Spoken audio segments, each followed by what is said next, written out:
Hi, this is Lora Hart.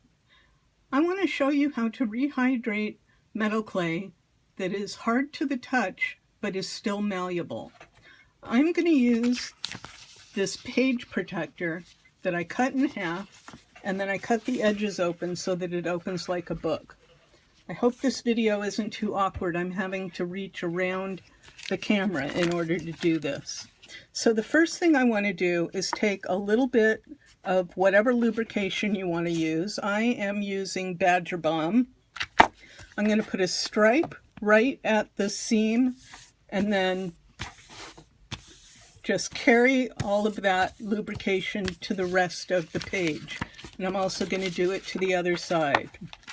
Put a stripe at the seam and then carry it down to the rest of the page. You don't need a lot of lubrication, but when you're using metal clay and plastic, you always need some lubrication.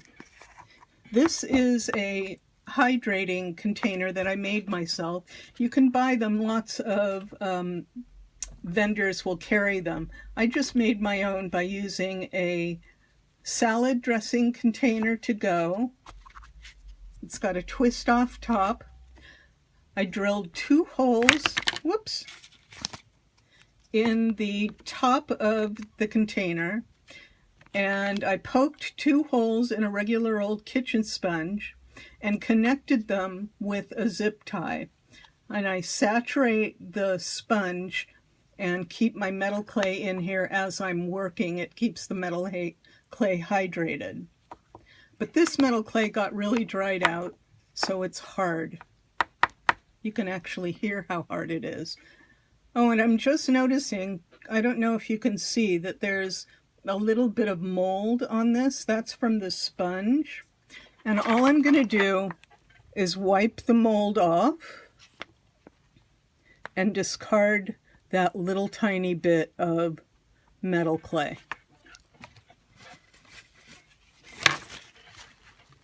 I also see a hair. I'm going to take the time to get rid of any hairs, any crumbs, anything that I don't want to mix into the clay. It's really important. The minute you see a foreign object, get rid of it. So I'm just going to put that aside. Here is my really hard but still malleable metal clay. So since it's so hard for me to do with my fingers, I'm going to use a roller. And I just like to use a regular PVC roller. And the first thing I'm going to do is smash it flat.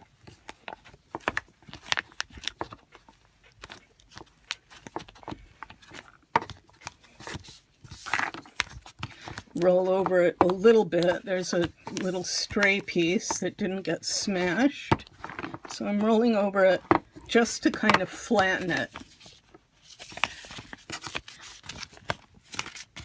Now I'm going to do this a couple of times.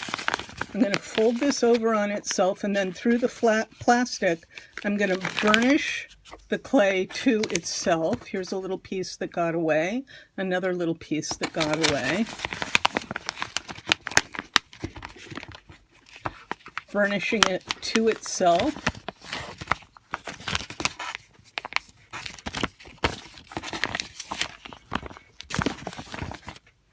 Now I'm going to close this again, and through the plastic, I'm going to roll over it.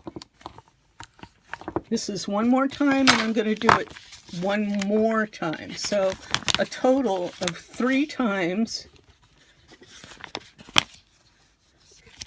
because I want to make sure that this metal clay makes a cohesive lump, or a cohesive sheet actually, before I start to rehydrate it. All these little stray pieces I'm going to put on top of my larger sheet and just burnish them down so that they stick.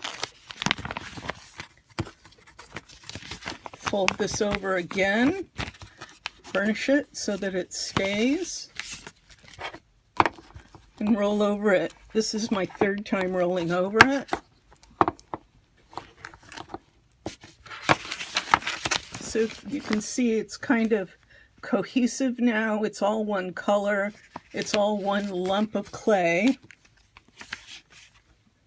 And now I'm just going to dip my finger in some water, and whatever remains on my finger, I'm going to do it twice because this clay is really dry, but whatever remains on my finger, that's all I use. I could also use, I just spilled a whole lot of water, so we'll mop that up. I could also use a mister.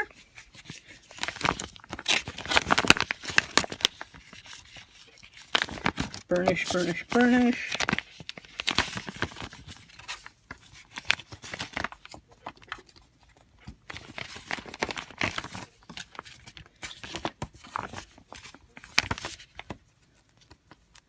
Fold that again. All of the water you're seeing is under the plastic.